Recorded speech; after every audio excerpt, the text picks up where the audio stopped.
I'm Diana McCullum. Hey, I'm Andrew Ivemy. And this is Fan vs. Fan for The Flash. Freedom.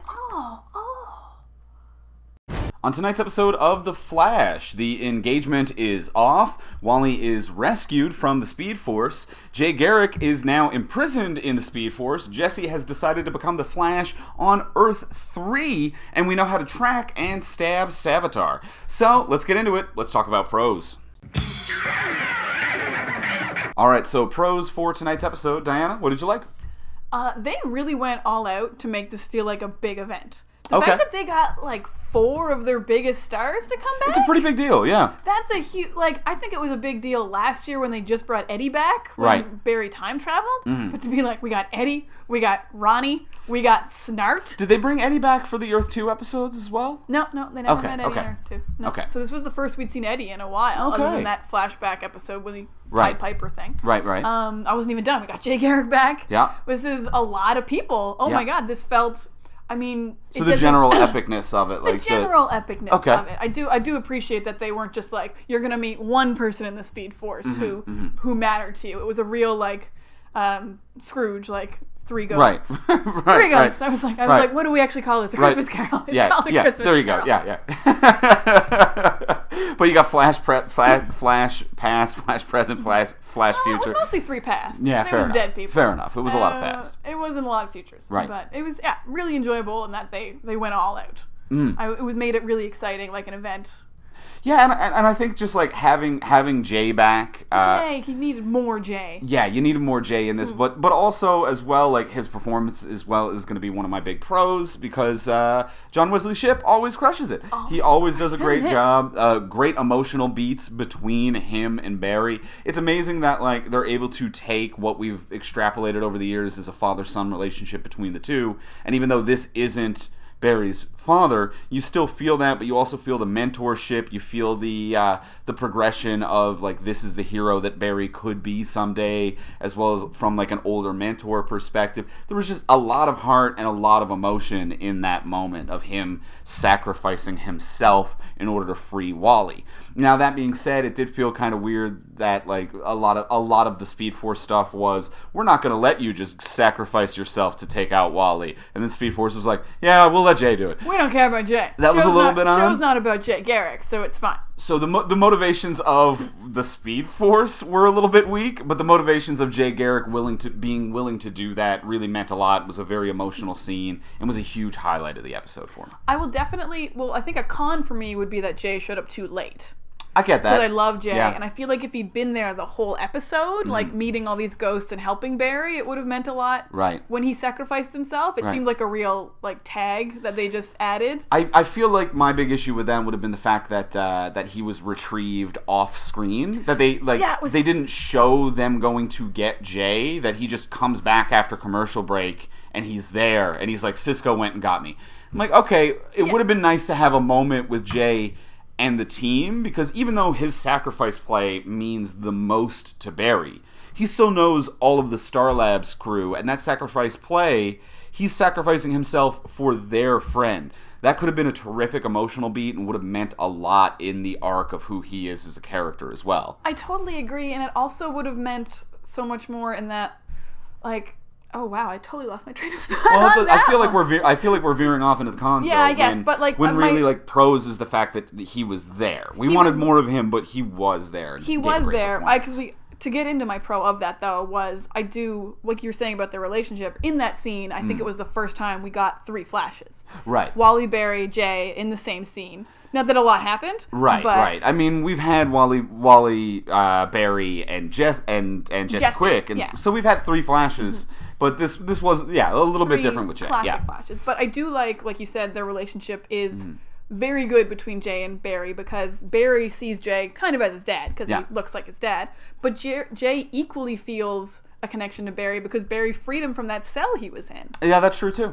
So these can feel one-sided when you just meet someone who looks like someone you know. Right. But they do a really good job of establishing that Jay feels something and reminding for Barry us and of owes that. him. Yeah. Yeah, and a really good job writing and reminding us of that emotional arc to be like, you've saved me, I'm saving you, let me do this for you.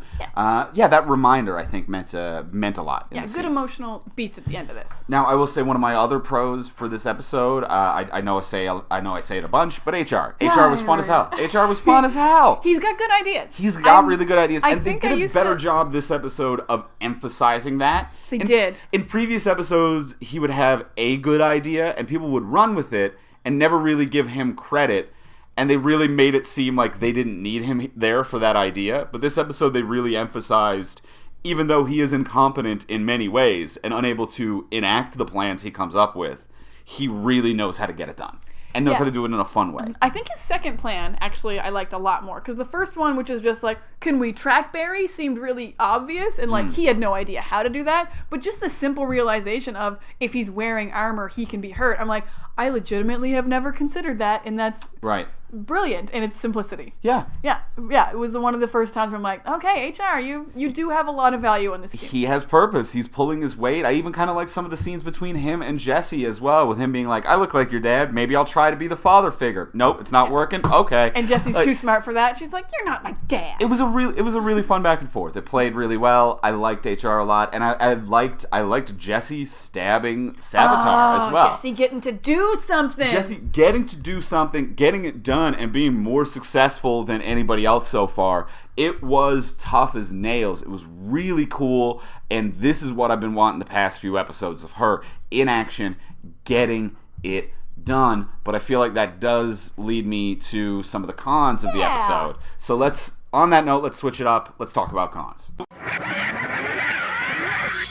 Alright, so transitioning over into the cons section, even though one of my pros was how well Jesse did in that battle, how great it was to see her in action, how she accomplished far more in a 10-minute window against Savitar than any of them have in weeks, was incredibly cool and tough as hell, and really highlights why the hell has anybody been holding her back? Why are we getting rid of her now? Why are we getting rid of her now? You brought her back to let her do absolutely nothing. She didn't fight gorillas. She didn't fight Savitar until this episode. She has done absolutely nothing since you brought her back. Yeah. She gets one fight scene, destroys Savitar. He ran away in fear. Yeah. She scared the hell out of Savitar. And then they were like, we better get rid of her. Yeah. To go to Earth 3 because they don't have a Flash now, even though Earth 2 doesn't have a Flash either. Yeah. And to have a whole episode where, like, I understand and I get the story arc of HR kind of trying to be a father figure and hold her back and being protective. That at least made a lot more character sense than previous episodes when people were like,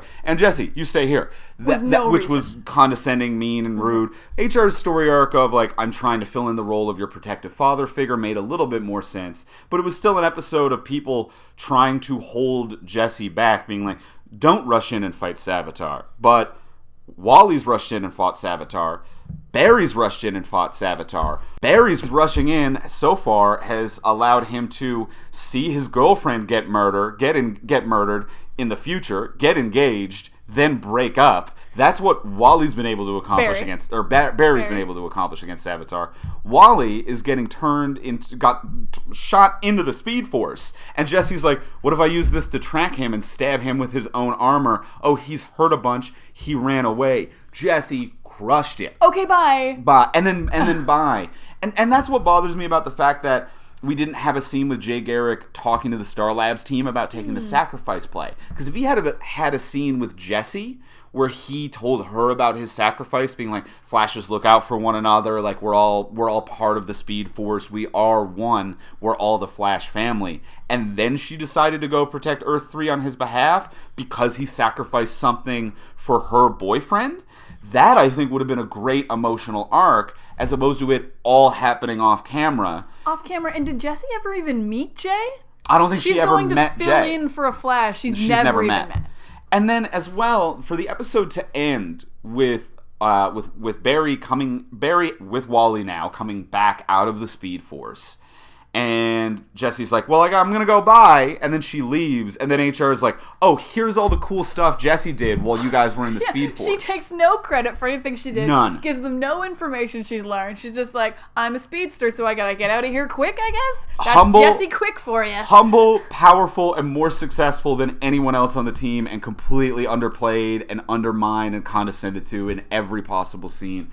Huge con for this episode. Why the hell did we even bring her back for 3 episodes if she wasn't going to do anything until now and then just peace out, you know? Keep her around. I want to go to Earth 3. What's going on with her? Yeah. Let's follow her on Earth 3. All right. And then I think my other big con of this episode is that I didn't find anything in the Speed Force very compelling. No, not at all. Yeah, they brought back 3 of their biggest stars, 4 if you count Jay, and no emotional impact. Eddie, and all characters I liked. Only Jay. I liked Eddie. Only Jay. Jay had only John Wesley Shipp as Jay Garrick was able to invoke an emotional response, which I'm going to coincide and say one of my big cons for this episode is Barry.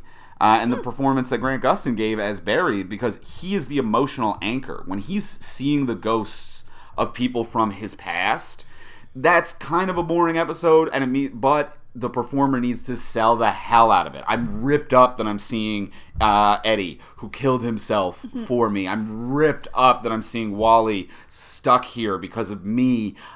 He needs to be torn apart, and he was just kind of like, this is all pretty weird, huh? Yeah, because I remember last time he went to the Speed Force, he met his mom, and it was like a really great episode. They had a talk. He was very impacted by what he was seeing. And this one, he's just like, oh, hey, Speed Force, you kind of look like Eddie today. That's cool. He was not affected by anything they were showing him, and I also didn't get the moral. You're supposed to save Iris. I'm like, screw right off, Speed Force. What are you even teaching these days? Yeah. Your morals are fuzzy. Your emotional impact is blah. And I think like giving Eddie the lines of the Speed Force, it really kind of like undermined the emotional tension as well. Because at no point was the Speed Force pretending to be Eddie to invoke an emotional response from Barry.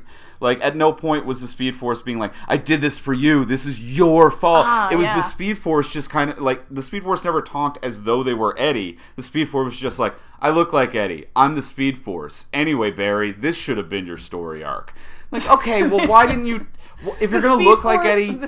The Speed Force has story editors. Yeah. This should have been your arc. This should have been your arc. If you're going to look like Eddie, talk like Eddie. Talk to Barry like Eddie talked to Barry. This is what you need to do instead of felt like a weak mind control thing. Yeah, like a weird Eddie robot that still called him Bear for some reason. Yeah.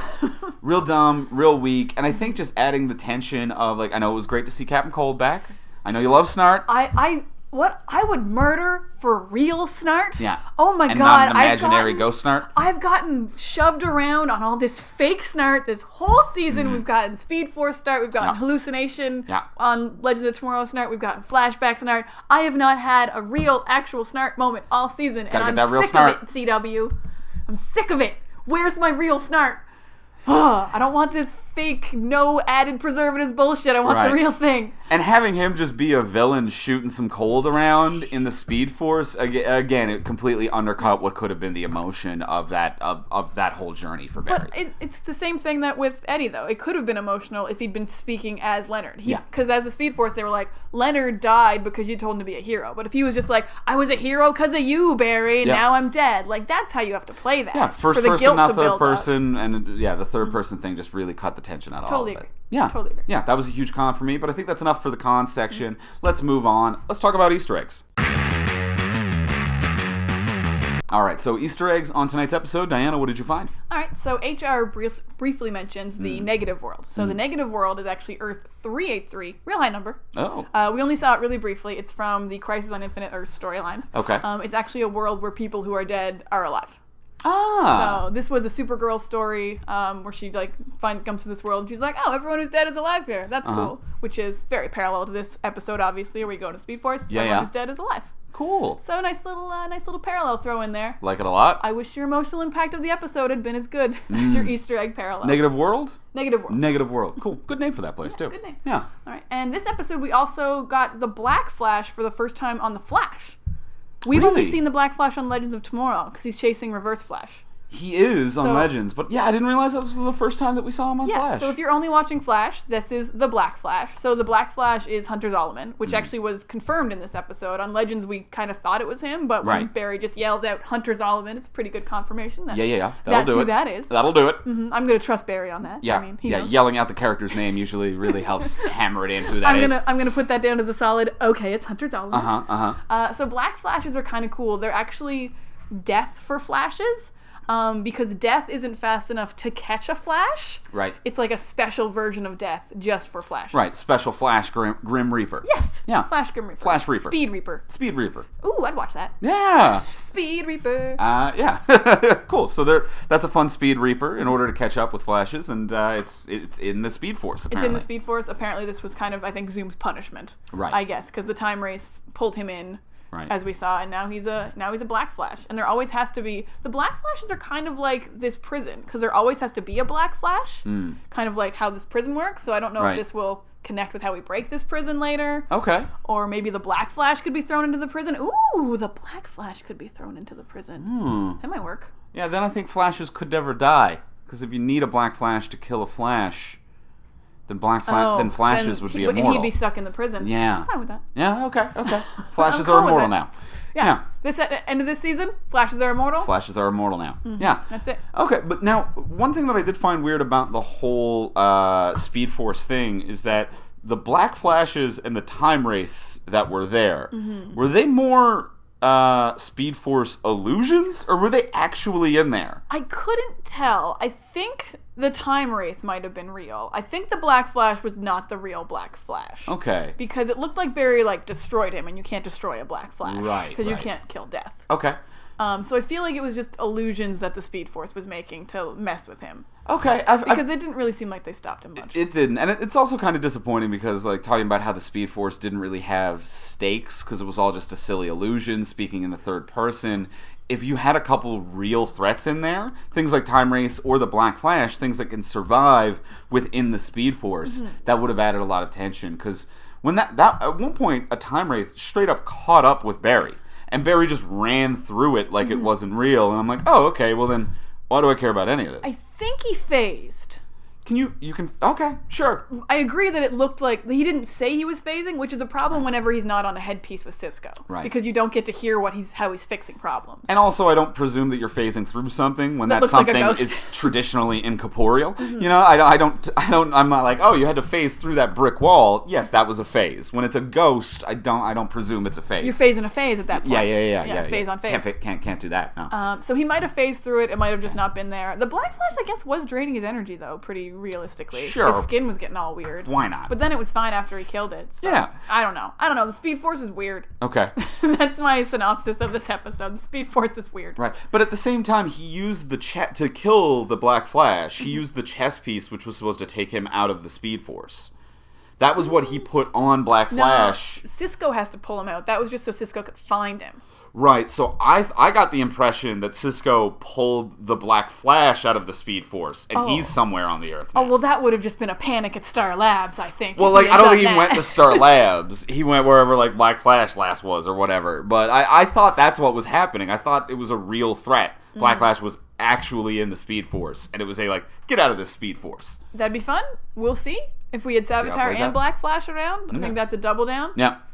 But do we have any other Easter eggs going on? That was it for Easter eggs. That's it? That's everything that's going on? A little bit Easter egg low in an episode where, even though, they got to bring all of the old cast back, or a lot of the old cast back, including Robbie Amell as Ronnie, but which we never talked about at all because meh.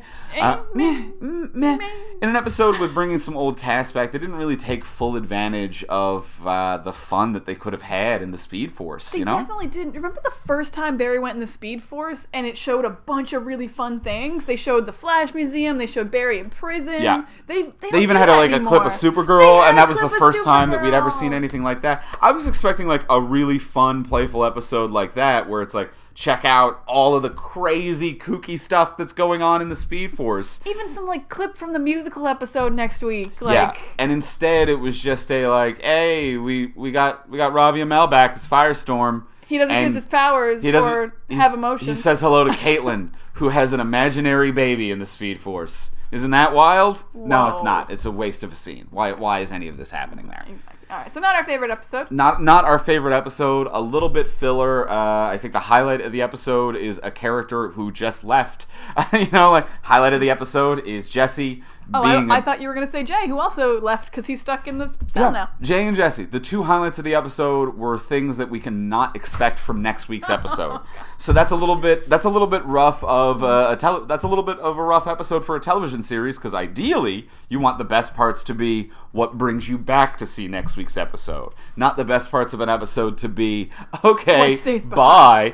You don't want that one. Not what I'm looking for. No, but we'll be back next week no matter what. Let's hope things change next week. Let's hope maybe they find a little bit more life and don't. Next week's the musical episode. Oh yeah, next week is going to be fun. Next week is going to be fun. Going to be playful. Hopefully we don't have too much about the fact that Barry and Iris broke up, which we never even got into, but. They broke up. Just as a side note, they broke up. Like they bought a home, or best case scenario, signed a lease like a month ago. Mm-hmm. This has been just a real stupid ride. Let's move in together. We moved in together. We fully furnished an apartment. Let's get engaged. Let's break up. Who cares? Who do you think keeps the turtle? I don't care. Cisco. Give it to Cisco. Cisco, here's your turtle. Here's your turtle, bud. All right. I'm Diana McCullum. I'm Andrew Ivamy. This has been Fan v Fan for the Dork Shelf. Make sure you follow Dork Shelf on Twitter at Dork Shelf. Yeah, absolutely. And be sure to come back next week where we'll be doing the live stream after the show as per usual. We'll be back to our usual schedule. So join the live stream, join the chat, subscribe to Dork Shelf below. Check out Dork Shelf on Twitter at Dork Shelf. And you can find me on Twitter at Ivamy, Ivimey. You can find me at Words of Diana. You can find both of us at From Superheroes. That's where we're at.